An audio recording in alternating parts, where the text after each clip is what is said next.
Good morning दोस्तों, मेरा नाम है रूबी दाकड़ और हम पढ़ेंगे भारतीय संविधान की विशेषताएं एवं स्रोत।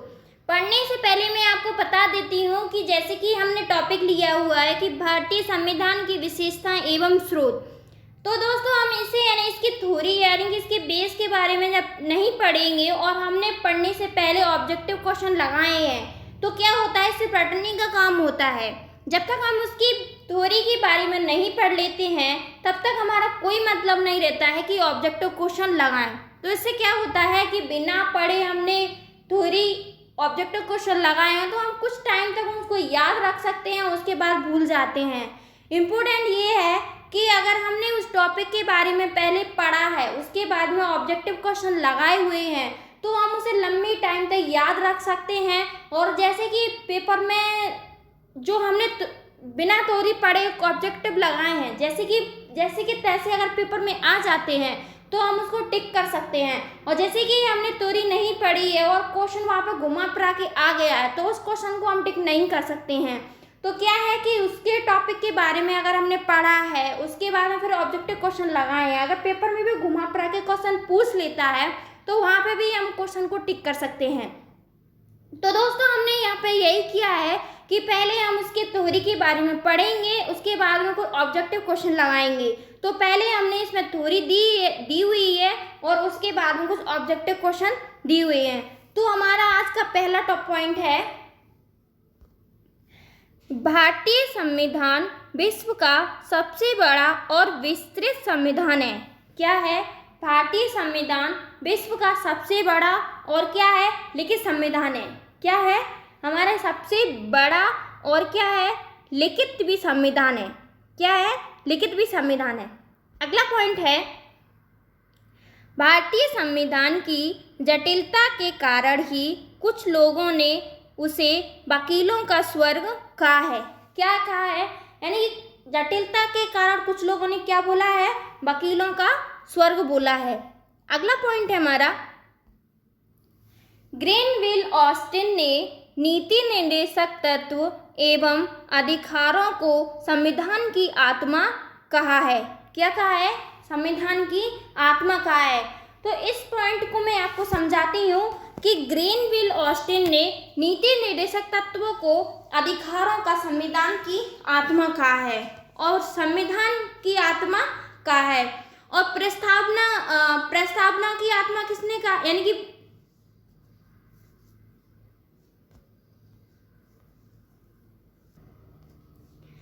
संविधान की प्रस्तावना को भीमराव अंबेडकर ने संविधान की आत्मा कहा है। ग्रेनविल ऑस्टिन ने नीति निर्देशक तत्व एवं अधिकारों को संविधान की क्या कहा है, आत्मा कहा है। और संविधान की प्रस्तावना को भीमराव अंबेडकर ने संविधान की आत्मा कहा है। और आर्टिकल 32 को संविधान का हृदय एवं आत्मा किसने कहा है, डॉक्टर भीमराव अंबेडकर ने कहा है। सिर्फ आत्मा किसको कहा है, प्रस्तावना को, और हृदय एवं आत्मा बोला है आर्टिकल 32 को। और एक और क्वेश्चन बनता है कि भारत के संविधान के पिता आधुनिक मुनि किसे कहा जाता है, तो वो कहा जाता है डॉक्टर बी.आर. अम्बेडकर को। किसे कहा जाता है, डॉक्टर बी.आर. अम्बेडकर को। अगला पॉइंट है, भारतीय संविधान संघात्मक व्यवस्था की स्थापना करता है जहां केंद्र और राज्य के बीच शक्तियों का विभाजन किया जाता है। क्या किया जाता है, विभाजन किया जाता है। संघात्मक व्यवस्था की स्थापना करता है जहां केंद्र और राज्य के बीच क्या करता है, शक्तियों का विभाजन करता है। अगला पॉइंट है हमारा, भारतीय संविधान की एक अन्य विशेषता मौलिक अधिकारों की घोषणा करता है। संविधान के भाग 3 में मौलिक अधिकारों का वर्णन मिलता है। किस भाग में मिलता है, मौलिक अधिकारों का वर्णन मिलता है भाग 3 में। और हमारे मौलिक अधिकार कितने होते हैं, हमारे मौलिक अधिकार होते हैं 6। कौन से होते हैं, समता का अधिकार अनुच्छेद 14 से 18 तक पूछा गया है। दूसरा है स्वतंत्रता का अधिकार, अनुच्छेद 19 से 22 तक पूछा गया है। तीसरा है शोषण के विरुद्ध अधिकार, अनुच्छेद 23 से 24 तक पूछा गया है। चौथा है धर्म की स्वतंत्रता का अधिकार, अनुच्छेद 25 से 28 तक पूछा गया है। अगला है संस्कृति और शिक्षा संबंधी अधिकार, अनुच्छेद 29 से 30 तक पूछा गया है। और छठवां अधिकार हमारा संवैधानिक उपचारों का अधिकार, अनुच्छेद 32 में पूछा गया है। तो ये हमारे 6 मूल अधिकार थे और किस भाग में पूछे जाते हैं, तो भाग 3 में पूछे जाते हैं। अगला पॉइंट है हमारा संविधान के भाग 4 में राज्य के नीति निर्देशक तत्वों का उल्लेख भारतीय संविधान की एक अन्य विशेषता है। क्या है? एक अन्य विशेषता है। तो राज्य के नीति निर्देशक तत्व किस भाग में है, तो किस भाग में है? भाग 4 में। और क्वेश्चन पूछा जाता है कि राज्य के नीति निर्देशक तत्व किस भाग में है, तो कौन से भाग में है? भाग 4 में है। ठीक है। अगला पॉइंट है हमारा भारतीय संविधान नम्यता और अनम्यता का उल्लेख, नम्यता और अनम्यता का अनोखा मिश्रण है। क्या है? अनोखा मिश्रण है। तो ये नम्यता और अनम्यता क्या होती है, मैं बताती हूँ। देखो, अनम्यता क्या है? कठोर।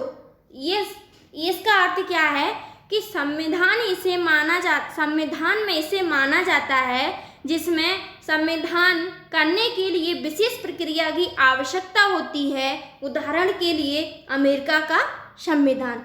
और नम्यता क्या होती है? लचीला। संविधान यह कहता है कि जिसमें संविधान की प्रक्रिया वही हो जैसे किसी आम कानून के निर्माण की हो, जैसे कि ब्रिटेन का संविधान। तो यह हमने यहाँ पे नम्यता और अनम्यता क्या होती है वो समझा दिया गया है। अगला है कि क्या क्या चीज़ कहाँ से ली गई है, जैसे कि ब्रिटेन से क्या लिया गया है? संसदीय व्यवस्था। अगला है संसदीय विशेषाधिकार। अगला है एकल नागरिकता। अगला है विधायिका के अध्यक्ष का पद। अगला है न्यायिक रिट का प्रावधान। तो दोस्तों, ये सबसे ज़्यादा पेपर में पूछे जाते हैं, वो हमने यहाँ पे आपको बताए हुए हैं। और सबसे अधिक क्वेश्चन ये यहीं से ब्रिटेन से ये पूछे जाते हैं। ठीक है। अगला पॉइंट है हमारा अमेरिका से क्या लिया गया है? संसदीय व्यवस्था, उपराष्ट्रपति का पद, स्वतंत्र न्यायपालिका, राष्ट्रपति पर महाभियोग की प्रक्रिया। क्या क्या लिया गया है? संघीय व्यवस्था, उपराष्ट्रपति का पद, स्वतंत्र न्यायपालिका, राष्ट्रपति पर महाभियोग की प्रक्रिया। ये कहाँ से लिए गई हैं? अमेरिका से लिया गया है। ठीक है। व्यवस्था, केंद्र के पास अवशिष्ट शक्तियाँ, राज्यों में राज्यपाल की केंद्र द्वारा नियुक्ति। क्या क्या लिया गया कनाडा से? संघात्मक व्यवस्था, केंद्र के पास अवशिष्ट शक्तियाँ, राज्यों में राज्यपाल की केंद्र द्वारा नियुक्ति। क्या ये कहाँ से लिया गया है? कनाडा से लिया गया है। ठीक है।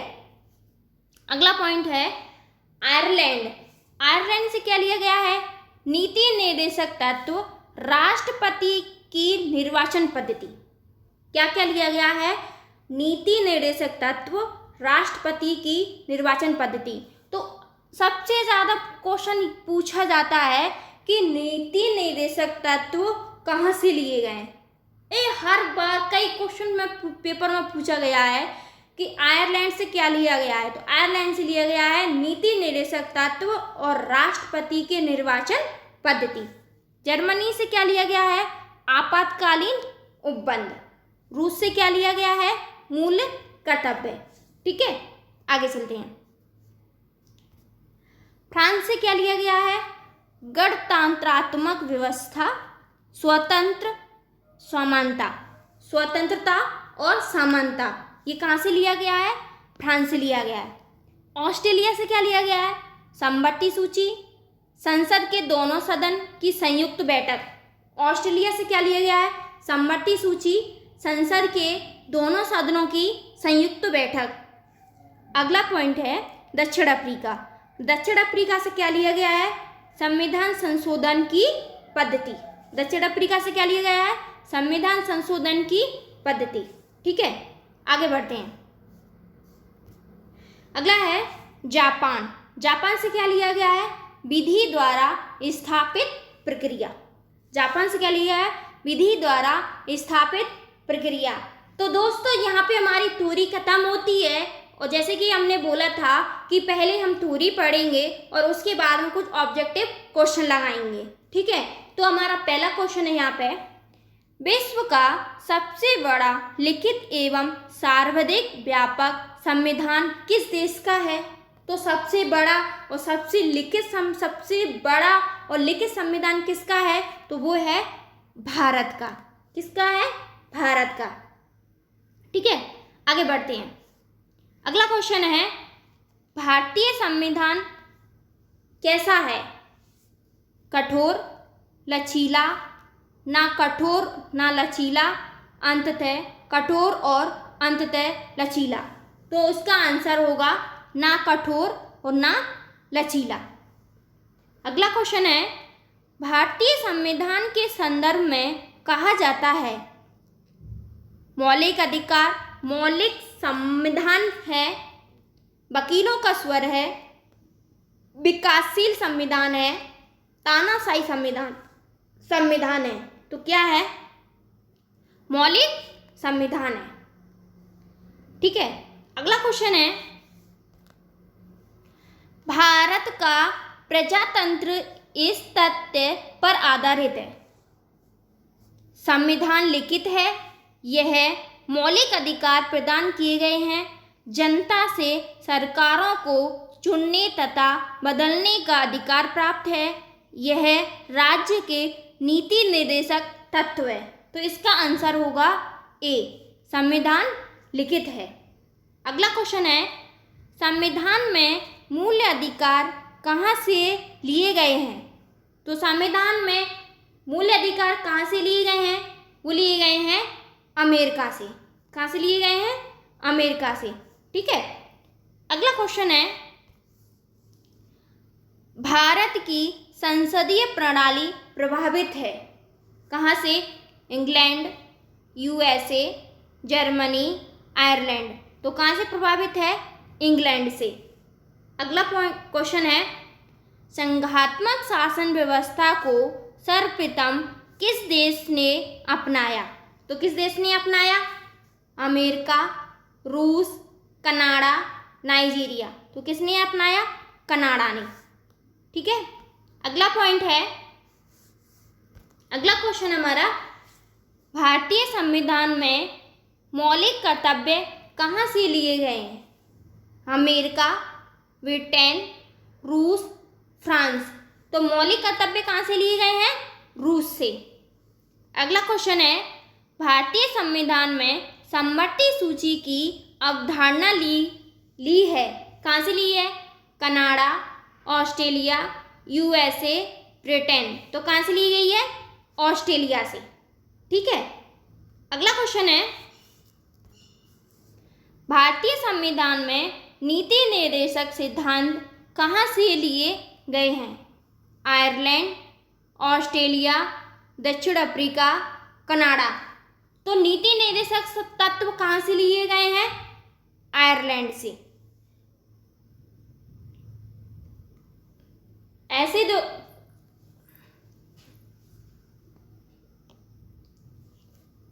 हेलो दोस्तों, तो यहाँ पे हमारी जो थ्योरी थी और जो ऑब्जेक्टिव क्वेश्चन थे वो हमने पढ़े हैं, और जैसे कि आगे हमने बोला था कि आगे और भी आपके लिए हो।